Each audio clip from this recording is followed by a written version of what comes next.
அனைவருக்கும் வணக்கம். நான் தமிழரசி பாலமுருகன். இந்த பதிவு பெண்களுக்கெல்லாம் தேவைப்படக்கூடிய மிக மிக முக்கியமான ஒரு பதிவு. அதனால பெண்களே யாரும் தவற விடாதீங்க.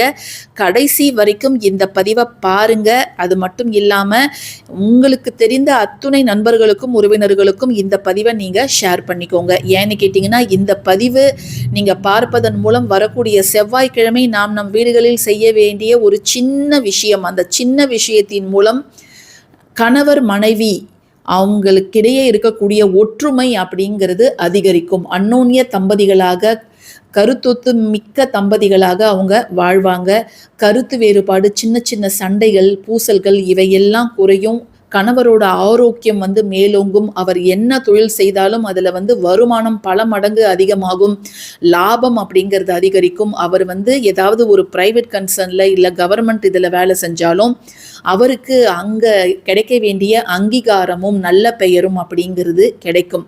ஆக மொத்தம் உங்களுடைய குடும்பம் அப்படிங்கிறது முன்னேற்றம் அடையும்.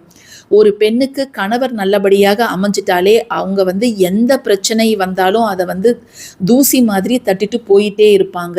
அதே கணவர் சரியில்லை, கணவரோட நடவடிக்கை சரியில்லை, கணவர் தீய பழக்கங்களுக்கு ஆளாகி இருக்கிறார் அப்படின்னா அந்த பெண் வாழ்க்கையில் ரொம்ப ரொம்ப கஷ்டப்படுவாங்க.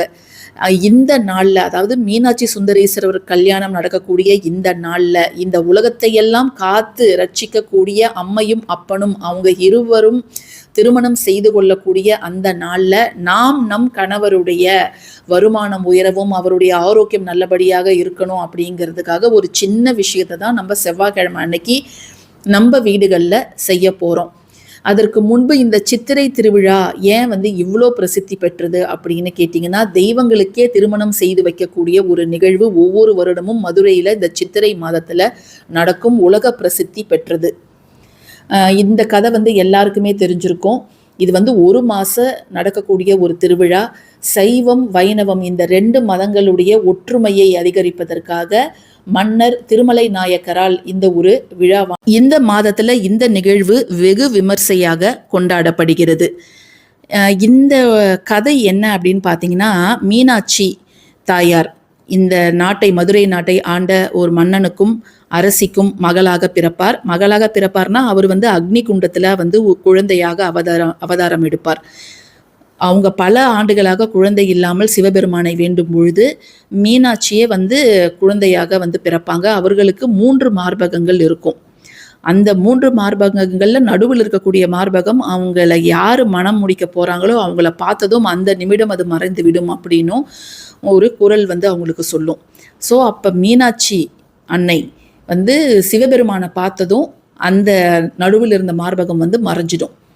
அப்போ அவரே சொக்கநாதராக சுந்தரேஸ்வரராக மீனாட்சியை கரம் பிடிப்பார். அந்த ஒரு நிகழ்வு தான் வருடா வருடம் மதுரையில் வெகு விமர்சையாக கொண்டாடப்படுகிறது. அதை தொடர்ந்து கள்ளழகர் வைகை ஆற்றுல இறங்குறதும் கொண்டாடப்படுகிறது.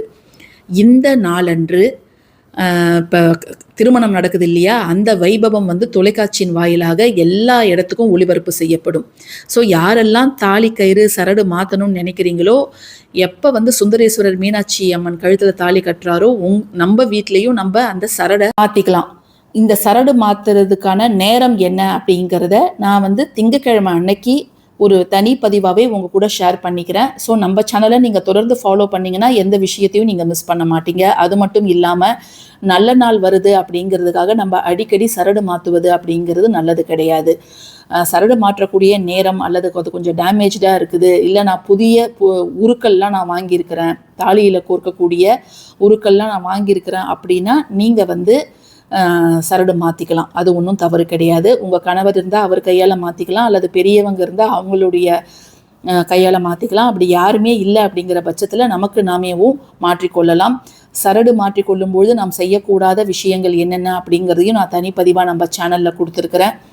ஸோ அந்த நாளில் நீங்கள் சரடு மாற்றினாலும் சரி மாற்றாவிட்டாலும் சரி, செவ்வாய்க்கிழமை அன்னைக்கு நாம் செய்ய வேண்டிய மிக முக்கியமான ஒரு விஷயம், சில பொருட்களை நாம் சேர்த்து வைக்கும் பட்சத்தில் நிச்சயமாக குடும்பத்தில் இருக்கக்கூடிய அனைத்து பிரச்சனைகளுக்கும் மூல காரணம் என்ன அப்படின்னு பார்த்தீங்கன்னா, கணவன் மனைவிக்குள்ளார ஒரு கருத்து வேறுபாடு இருக்கிறது, அடிக்கடி சண்டை வருது, அவங்களுக்குள்ளார ஒற்றுமை இல்லாமல் போகிறது தான் மிக முக்கியமான ஒரு காரணம்.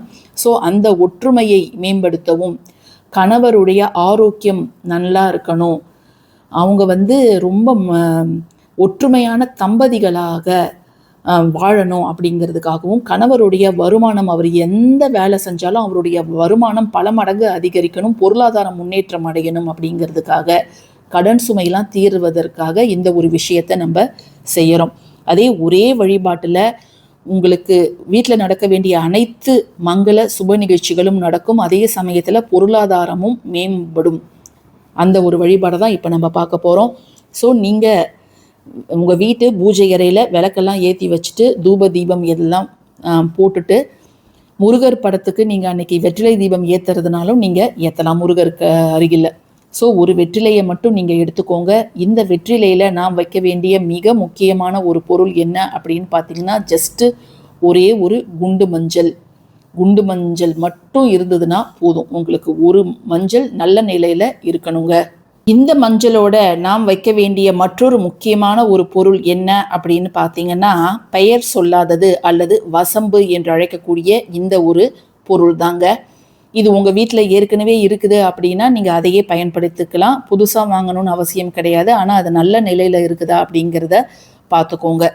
ஸோ இந்த மஞ்சள் கூட இந்த ஒரே ஒரு துண்டு வசம்பை மட்டும் நீங்கள் வைத்து உங்கள் வீட்டில் அம்பாள் படம் எதுவாக இருந்தாலும் பரவாயில்ல, அந்த அம்பாள் கிட்ட இந்த வெற்றிலையை வச்சு அதற்கு மேலே இந்த 2 பொருளையும் வையுங்க. கீழே ஒரு தட்டு ஏதாவது நீங்கள் வைக்கலாம். சரிங்களா? இது எதற்காக இந்த வசம்பு வைக்கிறோம் அப்படின்னு பார்த்தோம்னா, வசம்பு எந்த பொருள் கூட வச்சாலும் அதனுடைய தன்மையை பல மடங்கு பெருக்கும், வசிய சக்தியும் அதற்கு உண்டு. ஸோ மங்களங்களை அள்ளித்தரும் மஞ்சள் இந்த வசம்போட வைக்கும் பொழுது அந்த மங்கள விஷயங்கள் நம்ம வீட்டில் தடையின்றி நடப்பதற்கு இது வழி செய்யும். ஸோ இது 2 மட்டும் நீங்கள் கடவுள்கிட்ட, அதாவது அம்பாள் படத்துக்கிட்ட மட்டும் நீங்கள் வச்சிடுங்க.